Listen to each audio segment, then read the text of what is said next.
안녕하십니까, 전화기사입니다. 오늘 좀 빠르게 갈게요. 직장인 지금 제가 벌써 11년 차 정도 됐는데 12년 차거든요. 2012년도에 시작을 했고 직장을 2번 옮겨서 현재 3번째 직장을 8년째 다니고 있고요. 제가 웬만하면 유튜브에서 회사 생활 잘 이야기 안 하는데 개인적으로 보고 있는 유튜버 중에서 이 과장님 유튜버를 많이 보고 있어요. 중소기업의 삶 이런 것들, 제가 첫 번째 직장 다녔을 때는 거의 중소기업 같은 회사를 다녔는데 좀 그런 것들 옛날 생각 많이 나서 한번 직장 생활할 때 그 신입사원 입장에서나 또는 몇 년 차 안 됐을 때 다녀야 되는 가져야 할 마음가짐 이런 것들에 대해서 한번 이야기를 해볼까 합니다. 그래서 쭉 한번 적어가 만든데 제가 그렇다고 회사 생활을 엄청 잘했거나 그런 건 아니에요. 그래도 최소한 남들한테 욕을 덜 먹을 정도로 어느 정도는 회사에 짬밥이 찼다. 그리고 지금 직급으로 치면은 차장으로 됐기 때문에 한 번 정도 얘기를 해도 나쁘지 않을 것 같습니다. 그래서 첫 번째 이야기인데 약간 꼰대 같은 말일 수도 있는데 10분 전 대기입니다. 10분 전 대기. 아침에 우리 출근할 때 보면 예를 들어서 9시부터 6시까지면은 아침 9시에 맞춰서 맨날 우르르르 들어와서 헐레벌떡 자리에 앉자마자 9시부터 그럼 바로 일 시작 못하죠. 옷도 갈아입고 컴퓨터 켜고 커피 마시고 화장실 갔다가 그렇게 하는 사람들 많단 말이에요. 물론 MZ들 입장에서는 9시부터 6시까지 하는 게 당연한 게 아니냐라고 생각을 할 수 있는데 이 꼰대 입장에서 봤을 때는 제발 5분만 일찍 왔으면 좋겠습니다. 많이도 안 바래요. 10분 뭐 20분. 저 예전에 신입사원 때는 선배들이 저한테 1시간 일찍 오라 그래서 맨날 8시에 왔단 말이에요. 요즘은 그런 시대 아니잖아요. 아무리 그래도 10분 전에만 와달라. 우리가 친구들 만날 때 그리고 어떤 약속이 있을 때는 최소한 10분이나 20분 일찍 오는 게 이게 일상생활에서 당연한 거예요. 근데 친구들 만난다고 해서 정각에 딱 모이기로 했는데 10분 20분 늦는 친구들은 맨날 늦습니다. 그렇게 하면 안 돼요. 이게 좀 길었는데. 두 번째, 남 이야기를 조심해라. 뒷담화를 하지 말라. 자, 화장실 가서 제가 저번에도 한번 이야기했었는데 오줌 누다가 옆에 있는 사람이랑 어떻게 무슨 업무 얘기하다가 사람 이야기가 나왔어요. 근데 그 사람이 약간 험담 비슷하게 했는데 알고 보니까 변기 칸에 그 사람이 다행히 없었습니다. 근데 그때 정말 소름 돋았어요. 아, 이거 정말 내가 무의식적으로 남을 욕하면은 누군가는 언젠가는 꼭 듣게 돼 있다. 그래서 웬만하면 남의 험담을 잘 안 하는 게 좋습니다. 그러니까 한꺼번에 모여 있어서 그 사람을 얘기하더라도 나는 최소한 그분에 대해서 이야기를 안 해야겠다. 그렇게 마음을 가지고 있어야 되는 게 맞고, 세 번째, 메신저입니다. 메신저 무조건 조심해야 됩니다. 메신저는 업무용입니다. 물론 동기들이랑 이야기 많이 하고 이 회사 힘든 시간에 그래도 친구들이랑 노가리 까면서 그렇게 부담 없이 이야기하는 거 이해합니다. 담배도 피면서 나가서도 얘기하고 메신저로도 서로 막 좋다고 이야기하죠. 그렇게 하다가 언젠가 한번 걸려요. 그리고 실수로라도 단톡방이나 다른 방에 그렇게 남 험담이나 다른 이야기 한 거 내가 실수로 채팅이 올라갑니다. 그러면 어떻게 되는지 아세요? 인생 진짜 피곤해져요. 제가 그런 거를 정말 많이 봤습니다. 저는 안 그랬는데 꼭 1년에 한두 번씩 그런 실수를 대참사가 일어나는 경우가 많이 봤어요.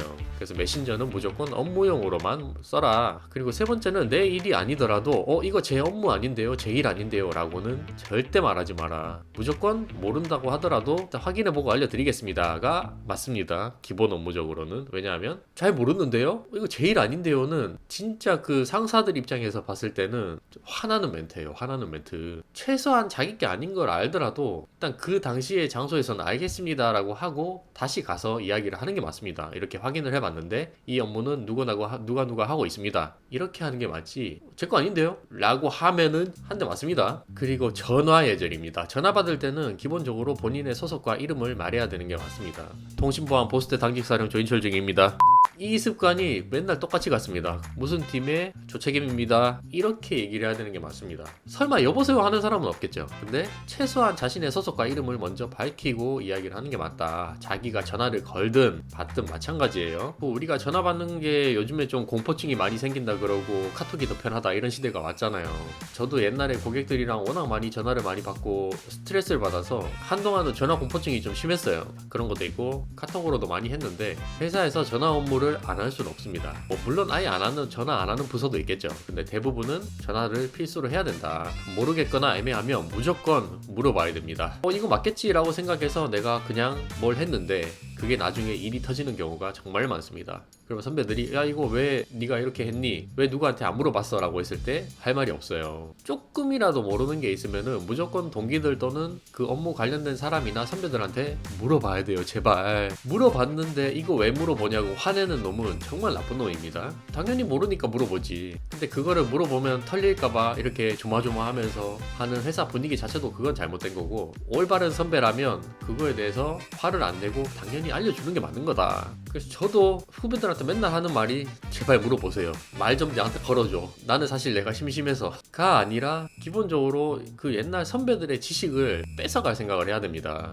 그 얼마나 많은 선배들이 그래도 나름대로 5년 이상의 경력이 있고 짬이 있으면은 웬만하면 다 해봤단 말이에요. 그러면 그런 것들 노하우라든지 이런 것들을 물어보면 안 알려주는 게 이상한 거다. 제발 물어봐라. 근데 옛날에 나쁜 선배들 한 명은 그런 사람도 있긴 있었어요. 막상 물어보면 야 너 이것도 몰라? 라고 면박을 준다든지, 그리고 또 안 물어보면 야 씨 너 이거 안 물어봤어 라고 하는 사람이 있긴 있었는데, 기본적으로는 조금이라도 모르면 물어보는 게 맞습니다. 그리고 제일 중요한 거 마지막으로 하나만 이야기할게요.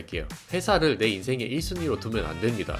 회사를 인생의 1순위로 두는 사람은 팀장님 이상, 임원급, 상무나 전무급입니다. 우리 시대에 회사에서 1순위로 가져야 되는 거는 없어요. 내 인생은 회사에 묶여 있으면 안 된다. 저도 그랬어요. 그냥 뭐 무난하게 월급 나오고 뭐 워라밸 지켜지고 이러다 보니까 이 일상이 그냥 무료하잖아요. 평범하고 이대로 그냥 살아도 몇 년은 가겠다라고 생각을 했는데, 절대 그렇게 생각하면 안 됩니다. 본인의 취미를 가지든 뭐 다른 걸 하고 싶은 거는 시간 외적인 거, 퇴근하고 나서는 자기만의 삶을 가져야 된다. 이렇게 제가 블로그랑 글 쓰면서 유튜브를 한 이유도 뭐다?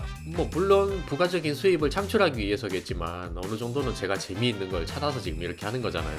마찬가지입니다. 뭐 운동을 하든지 여자친구를 만나서 최소한 데이트를 하든지 뭐 다른 공부를 한다든지 회사에 너무 묶여 있으면 안 됩니다. 이직을 할 준비를 한다든지 항상 그 본인의 두 번째 삶을 준비를 해야 된다. 근데 신입사원 입장에서는 그게 와닿지 않을 수가 있어요. 회사에 들어온 지 얼마 안 됐고 몇 년 되지도 않았는데 벌써 딴 생각을 하는 게 아니냐라고 생각을 할 수도 있는데, 요즘엔 그런 시대 아니에요. 자, 그리고 회사도 마음에 안 들면은 당장 그만둘 줄 아는 용기도 필요한 거고, 어느 정도 좀 맞다라고 하면은 여기 한번 끝까지 파고들어서 회사 업무를 끝까지 하는 것도 맞습니다. 그 대신 마음 한편으로는 이직을 하거나 내가 원하는 다른 거를 언젠가는 해야겠지라는 마음을 꼭 품고 있어야 된다. 이게 정말 핵심이 아닌가 싶습니다. 저는 그걸 좀 뒤늦게 깨달은 편이지만 그런 이야기를 해주는 선배들이 지금까지 단 한 명도 없었습니다. 그래서 혹시라도 이 영상을 보게 되신다면 저는 좀 마지막에 말씀드렸던 것들 꼭 생각을 해보셨으면 좋겠고요. 뭐 뭣도 아닌데 그냥 제가 그냥 한번 씹으려 봤습니다. 뭐 제가 유명한 사람도 아니고 회사 업무 잘하는 사람도 아니에요. 근데 이렇게 한 12년 정도 회사를 다니면서 보다 보니까 최소한의 기본적인 그 예의라든지 이런 것들이 한번 생각이 나서 얘기를 해봤고요. 자, 오늘도 글 하나 벌써 썼고요. 월요일이니까 화이팅 하시고, 이제 회사 이야기는 한동안 안 해야겠다. 이게 또 우리 회사 사람들이 은근히 많이 보더라고. 그래서 좀 부담스럽긴 한데, 일락 다 하셨으면 1블로그 합시다.